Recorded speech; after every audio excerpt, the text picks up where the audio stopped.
I took all the photographs of my children off the mantel yesterday. I took the silver-framed graduation portraits, the candid shots from family vacations in the 90s, the wedding pictures. I dusted them off, packed them carefully into a heavy cardboard box, taped it shut, and carried it down to the basement. My name is Dorothy. I'm 79 years old. I was trembling so hard I had to sit on the bottom step for 10 minutes just to catch my breath. It felt like I was boxing up my own existence, like I was erasing my history. And it was the most necessary, loving thing I have ever done for myself. I know exactly what you're thinking. What kind of mother hides the faces of her own children? What kind of grandmother strips her living room bare of her own legacy? I'll tell you exactly what kind. The kind who woke up one day and realized she had become a museum curator for a family that never visited the exhibits. For the better part of a decade, since my husband passed away, I was the designated anchor. I was the one who kept the sprawling, drafty, 4-bedroom house running, just in case my son David or my daughter Elena needed a place to drop anchor during the holidays. I was the one doing the heavy emotional bookkeeping, remembering the anniversaries, tracking the food allergies of the grandkids, hosting the Sunday dinners that almost always ended up getting canceled at 4:30 in the afternoon.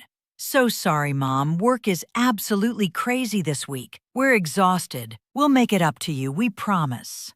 You know that phrase, don't you? We'll make it up to you. It's the kind of debt that never actually gets paid. It just rolls over, month after month, year after year, until you find yourself bankrupt, living entirely on the scraps of other people's convenience. I was a professional tailor for 42 years. I ran a little shop on 5th and Main, right next to the old movie theater. I know how to alter a garment from the inside out. You take it in here, you let it out there. You adjust the hem, you ease the shoulders, you nip the waist. You manipulate the fabric so that the person wearing it feels perfectly comfortable, so they look flawless to the rest of the world. I was a master at it. But somewhere along the line, without even noticing I was holding the shears, I started tailoring myself to fit my children's lives. I shrank my own needs. I let out my boundaries. I hemmed my expectations so short they practically disappeared. If David was stressed about his law firm, I'd drive over on a Tuesday morning and quietly weed his flower beds and sweep his porch so he wouldn't have to look at the mess when he got home. If Elena wanted to go to Napa Valley for a long weekend with her friends, I'd take the 3 grandkids for 5 days, even if my arthritis was flaring up so badly that I could barely open a jar of peanut butter. I thought I was being a good mother. At least, that's the lie I told myself. I thought I was making myself indispensable. But I wasn't making myself indispensable. I was making myself invisible. Do you know what it feels like to become a utility in your own family? It's not a sudden break. It's worse than that. It's a slow, quiet fade. You become a fixture, like a reliable lamp in the corner of the room, or a comfortable chair. Nobody thinks to thank the chair for holding them up. They just expect it to be there when they want to sit down. That's how it happens. One day you look around and realize you have traded your dignity, your entire personhood, for the privilege of being useful to people who don't even truly see you anymore. The breaking point for me wasn't a shouting match. There was no slammed door. It was a Tuesday night last November. Elena had dropped off a massive pile of her family's winter coats on her way to the gym.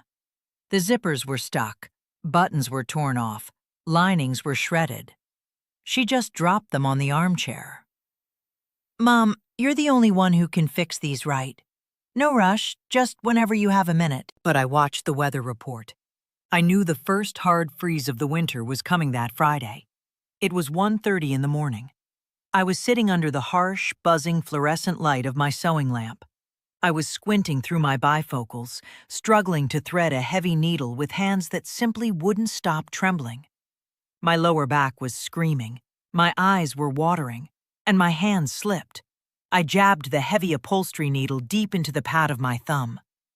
A bright, thick drop of blood fell right onto the camel-colored collar of my son-in-law's expensive wool overcoat.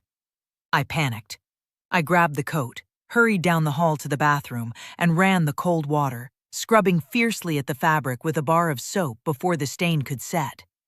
I was hyperventilating, terrified I had ruined this coat. And then, I stopped. I slowly looked up from the sink and looked into the mirror above the vanity. I didn't recognize the woman looking back at me. Dark, bruised circles under her eyes, shoulders hunched up to her ears.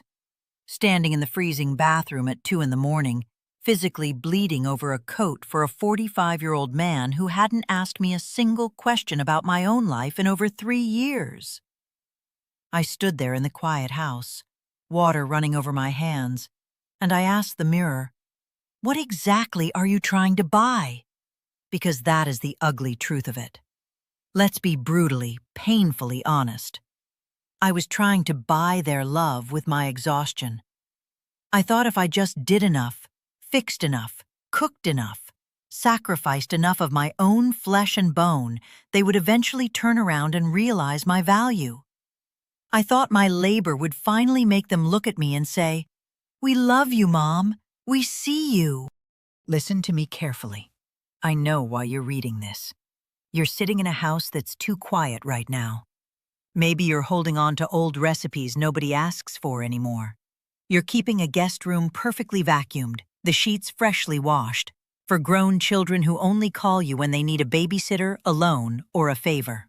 You're constantly making excuses for their absence to your friends at church or the grocery store. Oh, they're just so busy with their careers right now. You know how it is.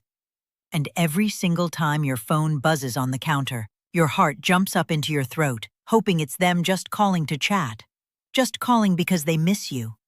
And when you look down and see it's just a pharmacy reminder or a spam call, the silence in your kitchen gets a little heavier. Let me ask you a question. How long have you been telling yourself that tomorrow will be the day they realize what you do for them? How much of your own precious, finite life are you giving away just to keep a frayed tether attached to theirs? You can't alter yourself enough to make someone else prioritize you. It doesn't work. I tried it for a decade. The fabric eventually tears.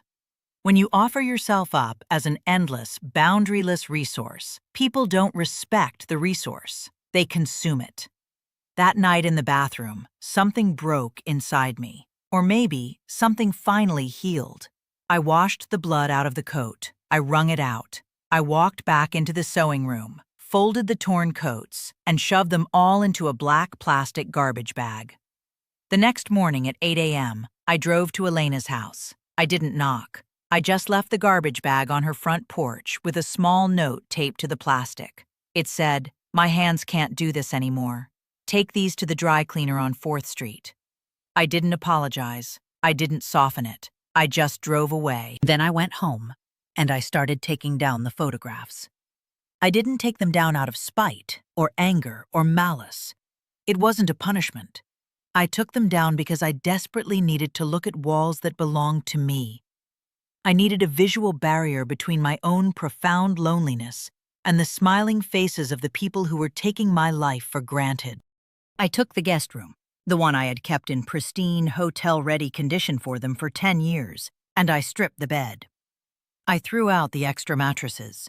I dragged a heavy wooden table in from the garage. I drove to the craft store and bought an easel, 3 dozen tubes of oil paint, and a set of brushes. I haven't painted since I was 22 years old. I am objectively terrible at it. But the mess? The sharp chemical smell of the turpentine? The bright, chaotic streaks of blue and yellow across the canvas? It is entirely mine. It doesn't serve anyone else. It doesn't fix anyone else's problems. It doesn't keep anyone warm. It just exists for me. And here's the part nobody warns you about when you finally set a boundary.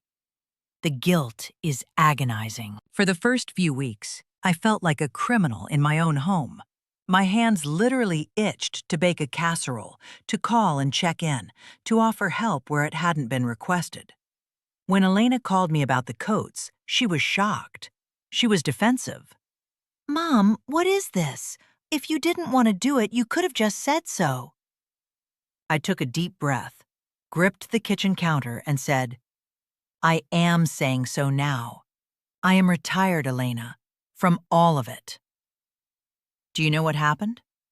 The world did not stop spinning. The sky didn't fall. She took the coats to the dry cleaner.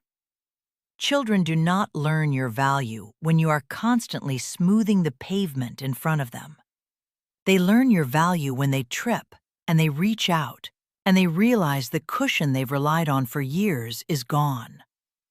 But much more importantly, you do not learn your own value until you stop trading your dignity for their attention. I am not a well to be drawn from until I am dry and cracked. I am a human being. It has been 6 months since I boxed up those photos. I still love my children, fiercely. If they were in real danger, I would throw myself in front of a train for them. But I do not love them more than I respect myself anymore. And that difference changes the entire gravity of the room. David called me last week.